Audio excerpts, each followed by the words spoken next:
Welcome to The Explainer. Today, we're diving into a really simple but honestly pretty provocative idea from the legendary business philosopher Jim Rohn.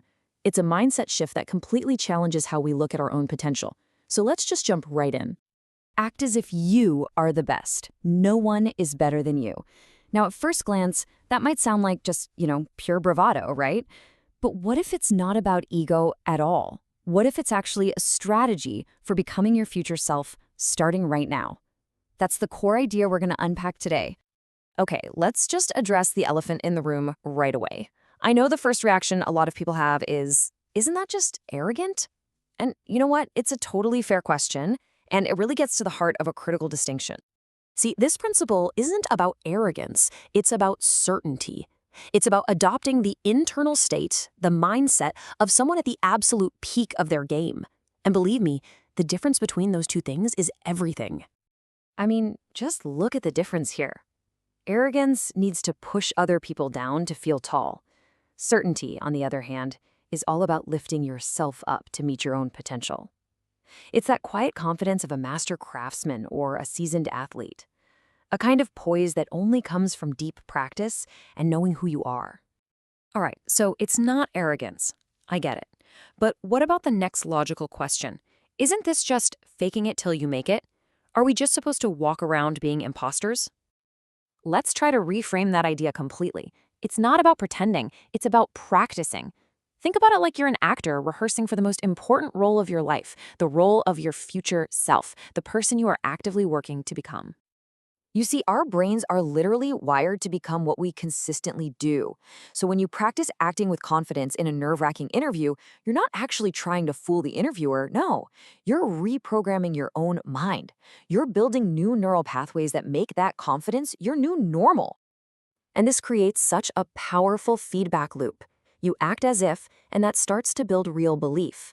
Then that belief reinforces the action, making it easier the next time. You're basically overriding that little voice of self-doubt with a brand new, much more powerful operating system for your mind. So, this all sounds pretty compelling in theory, right? But how do we actually apply it? Let's break down how to put this powerful mindset into practice in our day-to-day lives.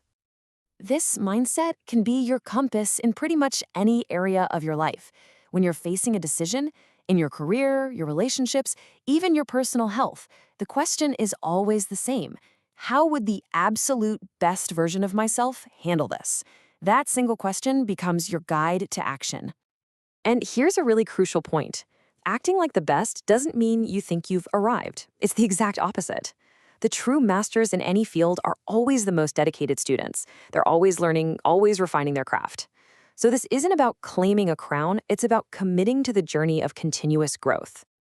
You know, what's really interesting is that this internal shift, it doesn't just stay inside you. Your commitment to excellence starts to have a public impact. It creates this amazing ripple effect that can actually elevate everyone around you. When you hold yourself to a higher standard, you become a living, breathing example of what's possible. You basically, without even saying a word, give other people permission to aim higher themselves. And because your confidence is internal, you can genuinely celebrate the success of others. You become a leader by example, not by telling people what to do. And now we have to talk about the biggest hurdle of all, the one fear that stops most people right in their tracks. What if I try all this and I fail? What if I aim high and just fall flat on my face? To really embrace this mindset, we have to completely redefine what failure is. It is not the opposite of success. It is an essential ingredient of success. Every single setback is just data. It's feedback. You have to remember, every master was once a disaster. Look, acting like the best isn't about being flawless. It has nothing to do with that.